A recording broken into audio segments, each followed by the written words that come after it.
Hello，大家好，我今日會利用 Coco 電飯煲煮嘅白飯同埋三色米嚟示範整3種唔同口味嘅韓式飯卷。今日啲材料真係好豐富啊！我準備咗1杯半嘅白米、3/4杯嘅三色米、牛肉、豬腩肉、包飯卷嘅紫菜、泡菜、菠菜、鮮冬菇、雞蛋、紅蘿蔔、青瓜、醃蘿蔔同埋牛蒡。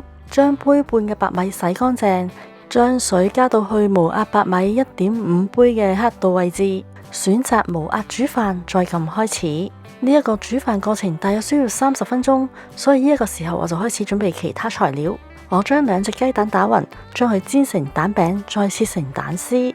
我覺得飯卷再加蛋絲係超級好味，所以蛋絲係我每次必備嘅材料。下一樣我就準備菠菜，將洗乾淨嘅菠菜淥熟佢。因為我懶唔想洗壽司隻，所以我就加個保鮮袋喺上邊，再墊2張廚房紙，將淥好嘅菠菜放上去，透過壽司隻揸乾啲水，咁啲菠菜就唔會咁容易爛。因為飯卷嘅材料最好都係乾身，所以呢一個妙法喺嚟緊嘅其他食材都會用多幾次。第3樣會準備嘅食材就係紅蘿蔔絲，將啲紅蘿蔔切絲，再加啲油炒軟，用嚟夾埋飯卷食，個味道真係好清甜噶。第4樣我就準備青瓜絲，切去頭尾，然之後將佢切條。如果整飯卷嘅話，我就會去籽，切成幼絲，再加啲鹽等佢出水。隔咗一段時間，你哋就會見到啲青瓜絲變軟，同埋會出咗好多水出嚟。再次用壽司隻將多餘嘅水壓出嚟，就係咁簡單。用嚟整飯卷嘅青瓜絲就完成啦。半個鐘頭嘅白飯喺呢一個時候都煮好啦。我將啲飯倒出嚟打鬆，然之後就加入1茶匙嘅麻油同埋少少鹽撈勻。韓式飯卷同日式飯卷嘅味道係完全唔同噶。韓式呢就加麻油，日式呢就加醋，所以2個係完全唔同嘅風味。撈勻之後就將啲飯鋪開，方便散熱。洗乾淨個飯煲就開始煮三色米。我呢度係3/4杯嘅三色米，因為三色米較為吸水，大約1份米就加1.2份水，所以我就加水去到無壓白米差唔多1杯米嘅刻度。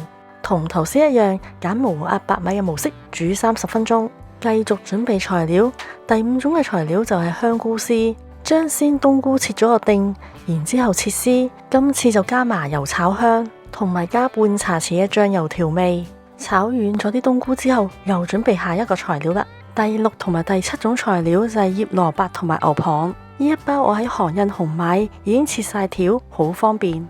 用壽司隻吸乾水就可以即刻用。第8種嘅材料就係烤牛肉，呢度大約240g 嘅火鍋牛肉片，我就落咗1湯匙嘅醬油同埋1茶匙嘅糖，再加多1茶匙嘅蒜蓉醬，撈勻之後就用麻油炒熟。用烤牛肉整韓國飯卷好普遍，所以今次點少得佢。第9種嘅材料就係泡菜豬腩肉，唔使加油，直接將豬腩肉喺個鑊度炒，然之後加啲泡菜撈勻佢。9樣材料都準備好，三色飯亦都煮熟，同白飯一樣，倒出嚟打鬆啲飯，加啲麻油同埋鹽撈勻佢。等啲飯攤到冇晒啲熱蒸氣之後，就可以開始包飯卷啦。今日好似整9大簋咁，9種材料整3種唔同嘅飯卷。不過開始整之前，我又係會用個保鮮袋包住個壽司隻，等佢衛生啲，同埋可以唔使洗。我今次就用咗一款喺松本清買嘅料理手套，唔錯唔錯。仲有喺百佳買咗呢一款韓國飯卷紫菜。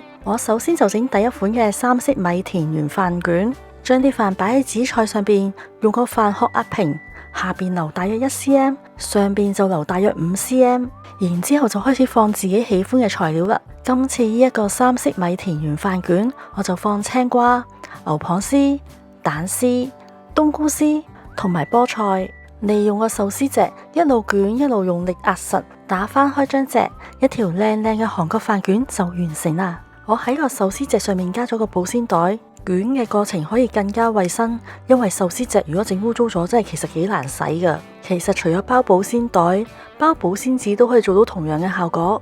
第2款我就整韓式牛肉飯卷，韓式牛肉應該係最傳統嘅款式，做法係喺紫菜上面鋪上白飯，然之後就加紅蘿蔔絲、烤牛肉、青瓜絲、蛋絲同埋醃蘿蔔，又係好簡單咁捲起佢壓實，打開就係飯卷嘅形狀。我好中意食韓式飯卷，尤其係呢款烤牛肉味。有時我會整定多啲飯卷，然之後用錫紙包好，放喺冰箱。食嘅時候用微波爐叮翻熱佢，哇，都 OK 噶。第3款就係泡菜豬腩肉飯卷，紫菜上邊又係鋪一層白飯，然之後就加菠菜、醃蘿蔔、泡菜豬肉同埋紅蘿蔔絲，捲起去又完成。食之前就喺紫菜上面搽一陣麻油，然之後撒少少芝麻。切之前我會把刀抹一抹麻油，等有啲香味同埋冇咁黏刀。切好之後，3款靚靚嘅韓式飯卷就完成。韓式飯卷好適合用嚟帶飯，有時去 party 同埋野餐都好受歡迎噶。嚟緊又有幾日公眾假期，大家又試下。最後多謝大家收睇我今次嘅影片。除咗呢一個 YouTube 頻道之外，我仲有一個 IG、Facebook 專頁同埋一個 OpenRice 嘅賬號，歡迎大家入去同我一齊分享生活同埋飲食嘅點滴。咁今日就講到呢一度先，我哋下次再傾啦，拜拜。